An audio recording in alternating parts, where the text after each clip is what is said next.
जय हिंद दोस्तों, मेरा नाम है नीरज और आप देख रहे हैं द बेस्ट ऑफ इंटरनेट। पिछले वीडियो में आपने देखा था कि चिंटू ने क्या कमाल किया था। वैसे अगर आप लोग इंटरेस्टेड है चिंटू के बारे में जानने के लिए तो चिंटू की टपरी भी एकदम फर्स्ट क्लास चल रही है। और अगर आप चिंटू को नहीं जानते हैं तो डिस्क्रिप्शन में आपको मैं अपनी एक और वीडियो का लिंक दे रहा हूं, आप जाके उसे चेकआउट कर सकते हैं। और आज भी हम वैसे ही फाइनेंस की दुनिया से जुड़े काफी इंटरेस्टिंग स्टोरीज और रिएक्शन लेकर आए हैं आपके सामने। तो चलिए बेस्ट ऑफ इंटरनेट के इस एपिसोड को देखने के लिए हो जाए तैयार और अपनी चाय कॉफी का कप जो है साथ रखिए, क्योंकि it is going to be some ride with अस।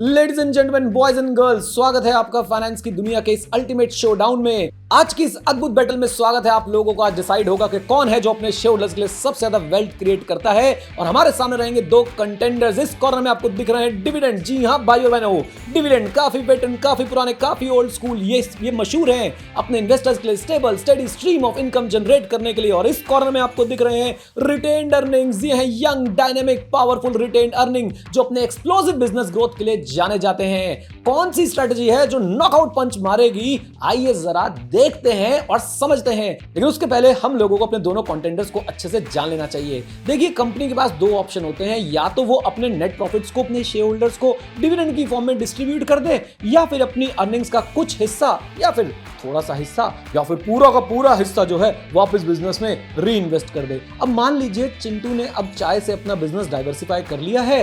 वो और उसका फ्रेंड मिंटू मिलकर एक बर्गर का जॉइंट जो है वो रन कर रहे हैं। उनका ये जॉइंट भी शानदार चलने लगता है। एक दिन नहीं होता कि दुकान खोलते ही सारे बर्गर्स बिक जाते हैं। दोनों बड़े खुश हैं भाई साहब। शाम को 50% प्रॉफिट करते हैं और अपने अपने घर निकल लेते हैं बहुत बड़े तरीके से। ये हो गया डिविडेंड फॉर शेयर होल्डर्स का एग्जांपल। फिर उन्हें उनका एमबीए फ्रेंड पिंटू मिलता है और पिंटू क्या बोलता है?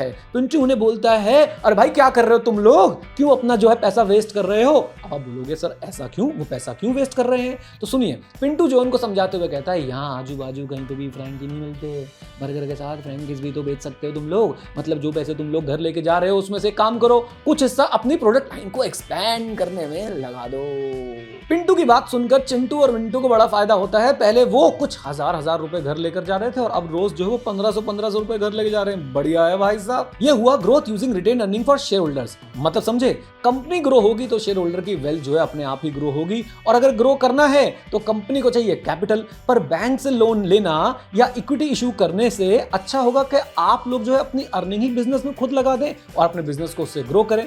आप लोगों को क्या लगता है, आप अगर बिजनेस करेंगे तो क्या आप लोग अपनी अर्निंग को एज अ डिविडेंड अपने साथ ले जाना चाहेंगे या फिर जो है अपनी बिजनेस के अंदर दोबारा इन्वेस्ट करना चाहेंगे? अच्छा, आप जिस कंपनी में इन्वेस्ट करते हैं वो भी तो डिसीजन लेती है कि वो जो पैसा कमा रही है वो आपको डिविडेंड के फॉर्म में दे दें या फिर वापस अपने बिजनेस में लगा के बिजनेस को ग्रो करें। अब ये री इन्वेस्टमेंट कैसे आपके बिजनेस को कंपाउंड करने में मदद करता है, उसे समझने के लिए हम समझते हैं इन्वेस्टिंग के वर्ल्ड का एक बहुत इंपॉर्टेंट टर्म जो है रिटर्न ऑन इक्विटी। आप किसी भी कंपनी की एनुअल रिपोर्ट में जाकर ज्यादातर रिटेन्ड अर्निंग्स की लाइन आइटम को फाइंड कर सकते हैं। ये देखिए आपके सामने इन्फोसिस की FY22 की एनुअल रिपोर्ट है और ये line item share holder equity में कंसीडर करी जाती है। रिटर्न ऑन इक्विटी का फॉर्मूला क्या होता है? बहुत सिंपल है, net income divided by share holders equity. और स्ट्रॉन्ग बिजनेस का ROE हमेशा ही हाई होता है। कैसे, आइए जरा आप लोगों को बताते हैं। इस बात को बहुत ध्यान से सुनिएगा और रट्टा मार लीजिएगा, क्योंकि ये आपकी इन्वेस्टिंग की दुनिया में आपको बहुत हेल्प करने वाला है। ROE को आसानी से इंटरप्रेट करना है तो बस इतना आप लोगों को ध्यान रखना है कि अगर किसी कंपनी का ROE मैं आपको 20% बता रहा हूं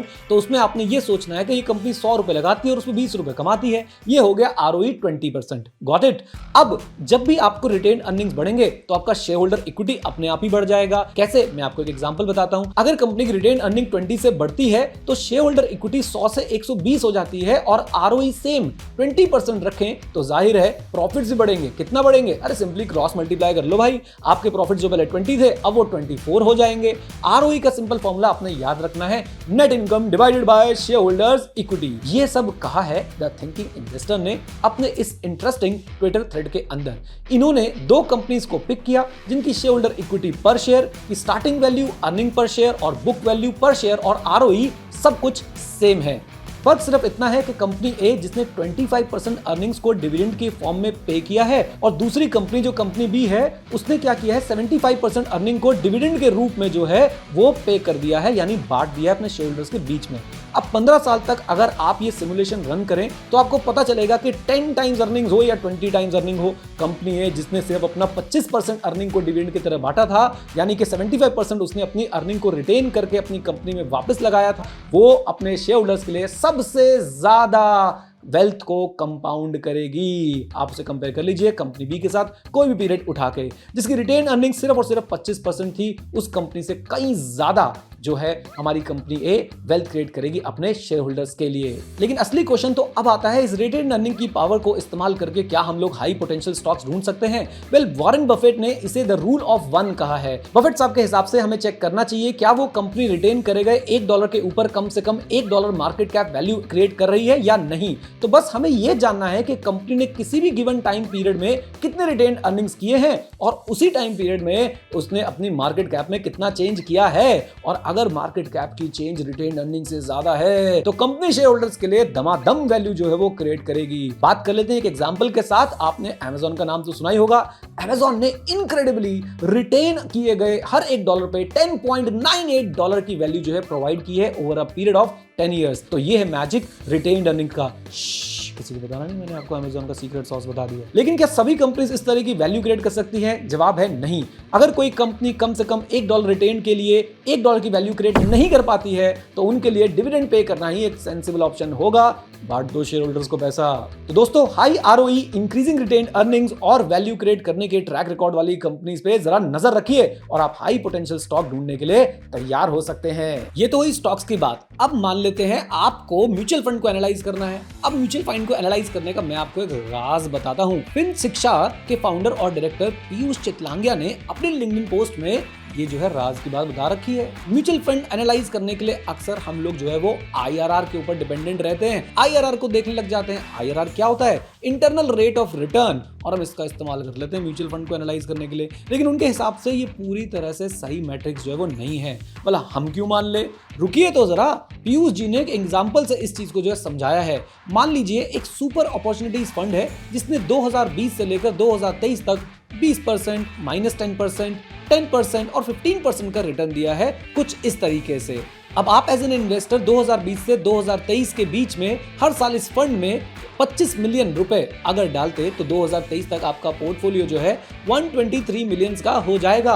और अगर इसे आईआरआर के टर्म्स में निकालेंगे तो वो निकलेगा 8.45। अब आईआरआर को इन्वेस्टमेंट की इंडस्ट्री में लोग money weighted rate of return या फिर MWRR भी कहते हैं। मतलब इन्वेस्टमेंट पर रिटर्न को कैलकुलेट करते समय इन्वेस्टमेंट का टाइम और जो आपने अलग अलग अमाउंट इन्वेस्ट किया है उसको भी कंसिडर किया जाता है। चलो दूसरे केस को पकड़ते हैं। इस बार मान लो आपने 2020 और 2021 में शुरुआत में जो है 50-50 मिलियन ईच जो है इन्वेस्ट कर दिए, बाकी 2 साल में आपने कोई इन्वेस्टमेंट नहीं करी। अब देखो ना, इवन दो अगर आपका 2023 में इन्वेस्टमेंट वैल्यू 125 मिलियन आ रहा है, लेकिन आप कब इन्वेस्ट कर रहे हो उसका असर जो है आईआरआर पर पड़ रहा है। चलिए अभी भी कन्विंस नहीं हुए, एक और केस ले लेते हैं। 2020 में 10 मिलियन इन्वेस्ट करने के बाद आपने 2021 की शुरुआत में फंड में 90 मिलियन जो है वो इन्वेस्ट किया। ये तो आपका बैड लक हो गया ना कि आपने 90 मिलियन उसी साल में इन्वेस्ट कर दिए जिस टाइम पे फंड ने सबसे बदतर परफॉर्म किया था। अब इस बार 2021 में खराब परफॉर्मेंस देने के बाद इन्वेस्टर के पोर्टफोलियो की वैल्यू 116 मिलियन है और इसलिए इन्वेस्टर के आईआर टर्म्स में रिटर्न जो है वो काफी कम रहे, केवल 4.94%। इसमें आपने देखा कि किस तरीके से depending upon time and amount of cash flow आपका आईआरआर जो है वो चेंज होता रहता है।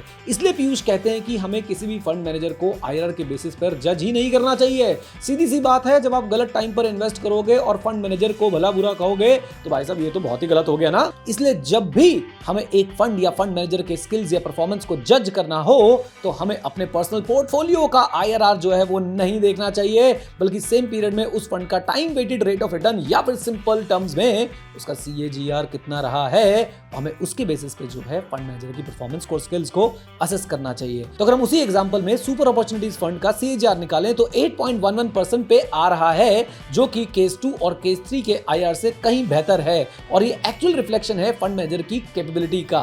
और इसलिए अगर आप किसी भी म्यूचुअल फंड या पीएमएस को इवैल्यूएट करें तो उसके CAGR या फिर TWRR को ध्यान में रख के करें।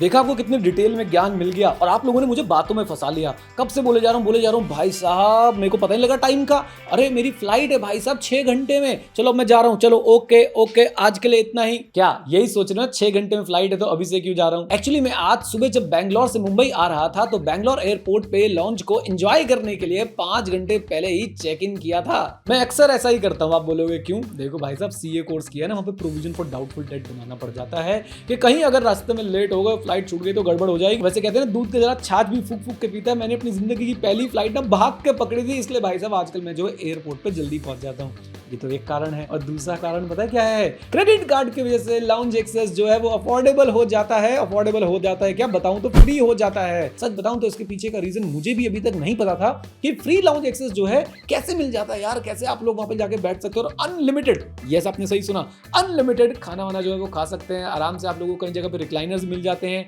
आप लोग रेस्ट कर सकते हैं, अपना लैपटॉप चार्ज कर सकते हैं, मोबाइल चार्ज कर सकते हैं और अगर आप लोग अपना काम करना चाहें तो वहां बैठ के अपना थोड़ा बहुत काम भी कर सकते हैं। और वही लाउंज में बैठे बैठे जब मैं वहां एंजॉय कर रहा था, लिंक्डइन को स्क्रॉल कर रहा था, तभी मुझे पिनांग जी जो एक सीनियर कंसल्टेंट है KPMG में, उनकी एक पोस्ट दिखी और तब मेरा दिमाग चमका कि आखिर ये तो भाई साहब अलग ही लेवल की बिजनेस स्ट्रेटेजी बना रखी है इन लोगों ने, लाउंज फ्री करके सबको जितवा रहे हैं। चलो आपको एकदम शॉर्ट और सिंपल तरीके से समझाता हूं कि ये चल क्या रहा है। मान लेते हैं कि आपके पास HDFC बैंक का क्रेडिट कार्ड है। अब ये HDFC बैंक का क्रेडिट कार्ड मोस्टली वीजा या मास्टर कार्ड वालों का होता है। अब हर बार जब आप मॉल से शॉपिंग करते हो तो ये क्रेडिट कार्ड इश्यूअर सेलर से कुछ सर्विस चार्जेस जो है वो ले लेते हैं, जिसे हम लोग MDR बोलते हैं, मर्चेंट डिस्काउंट रेट। ये ट्रांजैक्शन को फैसिलिटेट करने और शॉर्ट टर्म क्रेडिट ऑफर करने के चार्जेस हैं। इंडिया में MDR जो है वो 2% है और उसमें से 1.5% जो है बैंक के पास जाता है और 0.5% जो है वो पेमेंट गेटवे वाले ले जाते हैं। हर बार जब कोई क्रेडिट कार्ड इशूअर किसी भी ट्रांजैक्शन पे MDR चार्ज करता है तो उनके लिए रेवेन्यू जनरेट होता है। इन्हीं अर्निंग्स के बेसिस पे वो कुछ जो है लाउंज एक्सेसेस फ्री दे देते हैं अपने क्रेडिट कार्ड होल्डर्स को। कमाल है ना? तो आपको जो लगता है फ्री, वो एक्चुअली में नहीं है फ्री, वो आपके द्वारा की गई ट्रांजैक्शन पे जो बैंक ने पैसा कमाया है उसी के थ्रू जो है वो आपको लाउंज एक्सेस दे देते हैं। अब आप सोचिए कि आप दिल्ली एयरपोर्ट पर अपनी फ्लाइट पकड़ने के लिए वेट कर रहे हैं और आपको एक लाउंज दिखता है जो कि प्लाजा प्रीमियम ग्रुप जैसे किसी ऑपरेटर द्वारा ऑपरेट किया जाता है। आपके बोर्डिंग और सिक्योरिटी चेक हो चुका है और आपके पास जो है वो समय ही समय है, तो आप लाउंज के मजे ले सकते हैं, राइट? अब हर बार जब आप इंडिया में लाउंज एक्सेस के लिए अपना कार्ड स्वाइप करते हैं, एक एग्रीगेटर कंपनी जैसे कि ड्रीमफोक्स आपके बैंक से एक फिक्स फीस जो है चार्ज कर लेता है। याद है जब भी आप कभी लॉन्च पे गए होंगे तो वो पहले आपका कार्ड जो है स्वाइप करते हैं, पैसे नहीं कटते या सिर्फ 1-8 रुपया कटता है ट्रांजैक्शन को ऑथराइज करने के लिए। लेकिन आप लोग सोचते हैं वाह फ्री में जो एक्सेस मिल रहा है। नहीं भाई नहीं, ये जो ड्रीमफोक्स जैसी ऑर्गेनाइजेशंस हैं ये आपके बैंक से जो है फिक्स्ड फी चार्ज करते हैं, उसमें से 15% कट अपनी जेब में डालते हैं और बाकी का पैसा जो है वो लाउंज ऑपरेटर को फॉरवर्ड कर देते हैं। अब आप ऐसा मान के चलिए कि एक लाउंज जो है एक यूजर पे एवरेज 780 रुपए जो है वो चार्ज करता है। आप ऐसा समझ लीजिए कि ऑन एन एवरेज इंडिया में एक यूजर के लिए बैंक को जो एक्सपेंस पड़ता है लाउंज एक्सेस का देने के लिए एक बार के लिए वो है 900 रुपीज। अब इसमें ड्रीमफोक्स वाले जो है 120 रुपए अपनी जेब में रख लेते हैं और 780 रुपए जो है मिल जाते हैं किसको? जो लोग लाउंज को ऑपरेट कर रहे होते हैं। आपने देखा होगा कि अलग अलग क्रेडिट कार्ड्स पे डिफरेंट नंबर ऑफ टाइम्स जो है आपको फ्री लाउंज एक्सेस मिलता है। उसका कारण यही है कि जो ज्यादा बड़े क्रेडिट कार्ड होते हैं, यानी जो लोग उन पे ज्यादा खर्चा कर रहे होते हैं, जिनकी लिमिट ज्यादा होती है और जिनके कभी कभी फिक्स चार्जेस भी ज्यादा होते हैं, वहां पे आपको ज्यादा फ्री एक्सेस मिलते हैं। और जो छोटे क्रेडिट कार्ड होते हैं जिनकी लिमिट कम होती है, उन पे बेनिफिट जो है कम मिलते हैं, वहां पे आपको कम फ्री लाउंज एक्सेस मिलते हैं। तो बैंक जो है ना अपने आप का नुकसान नहीं कराती है। बैंक समझती है कि ये क्रेडिट कार्ड बड़ा है, इस पे खर्चा ज्यादा होगा, इसलिए ज्यादा लाउंज एक्सेस दे दो। ये क्रेडिट कार्ड छोटा है, इस पे खर्चा कम होगा इनका, तो इस पे थोड़ा सा कम एक्सेस दे दो लाउंज का। अगर बिल्कुल शॉर्ट में समझना चाहते हैं तो बैंक्स जो है MDR के थ्रू ये जो लाउंज एक्सेस आपको देते हैं उसका पैसा रिकवर कर लेती हैं। लेकिन यहाँ पे सभी के लिए जो है एक विन विन सिचुएशन बन जाती है, फिर चाहे वो बैंक हो, चाहे आप हो, या फिर ड्रीमफोक्स जैसी ऑर्गेनाइजेशन हो, या फिर लॉन्च चलाने वाले लोग हों, सबको कुछ ना कुछ रेवेन्यू और प्रॉफिट्स यहाँ पे कमाने को मिल जाते हैं और आपको फ्री में बैठने को मिलता है, फ्री में खाने को मिल जाता है। इंटरेस्टिंग है ना? इस बिजनेस मॉडल के साथ इंडिया के एयरपोर्ट लाउंज तो सच में काफी पॉपुलर है और ग्रोथ पोटेंशियल भी काफी जबरदस्त है। आपको क्या लगता है मुझे कमेंट बॉक्स में जरूर बताइएगा। हमारे देश में बहुत सारे ऐसे बिजनेस हैं जो बिल्कुल हमारे सामने हैं पर हम उनके बारे में कभी नहीं सोचते। अगर आप ऐसा कोई बिजनेस जानते हैं तो उसके बारे में मुझे कमेंट बॉक्स में कमेंट करके बताइएगा, हम लोग उसे अपनी अगली वीडियो में फीचर करने की कोशिश करेंगे। अब चलो यार, एयरपोर्ट जाना है, वहां जाकर मुझे क्या करना है पता है ना, जल्दी पहुंचूंगा, लाऊंगी, बैठूंगा, खाना खाऊंगा, रील नहीं बनाऊंगा, बिल्कुल भी चिंता मत करो, राइट। ड्रीम फोक्स और बैंक्स को थोड़ा सा रेवेन्यू जनरेट करने में उनकी मदद करूंगा। और कितनी रिस्पॉन्सिबिलिटीज डाल दी मेरे कंधों पे यार, पूरी इकोनॉमी को चलाना पड़ेगा। चलो, वैसे मुझे तो इन ब्रिलियंट पोस्ट से बहुत कुछ सीखने को मिला। म्यूचुअल फंड्स को कैसे सही मायनों में जो है इवैल्यूएट करना है, बफेट साहब का रूल 1 जो हमने सीखा, ड्रीम फोक्स जो है कैसे पैसे कमाता है और कैसे आप लोगों तक फ्री का खाना जो है एटलीस्ट जो आपको लगता है वो कैसे पहुंच जाता है। मेरी छोड़िए, अब आप ये बताइए कि आपको कैसे लगा हमारा बेस्ट ऑफ इंटरनेट का ये एपिसोड और ओवरऑल सीरीज आपको कैसी लग रही है, और क्या आपके पास भी इस तरह के कोई वायरल फाइनेंस से जुड़े पोस्ट है तो प्लीज कमेंट बॉक्स में जरूर शेयर कर दीजिएगा। हर बार की तरह हम ट्राई करेंगे कि आपके लिए बिल्कुल ही सिंपल एग्जांपल्स और लर्निंग्स के साथ लेकर आए अपना एक और धमाकेदार एपिसोड। और हम आपको याद दिला दें कि ये वीडियो सिर्फ एजुकेशनल पर्पस के लिए है और किसी भी तरह से बाय या सेल रिकमेंडेशन या किसी कंपनी के बारे में कोई ऑफिशियल इंफॉर्मेशन नहीं है। मार्केट के बारे में लेटेस्ट अपडेट्स के लिए ग्रो के चैनल को सब्सक्राइब करना बिल्कुल मत भूलिएगा। With this note guys, thank you very much, stay connected, stay here, जय हिंद। और हम मित्रों सीखते रहें, क्योंकि सीखना शुरू तो जीतना शुरू। Bye bye and take care, God bless you all.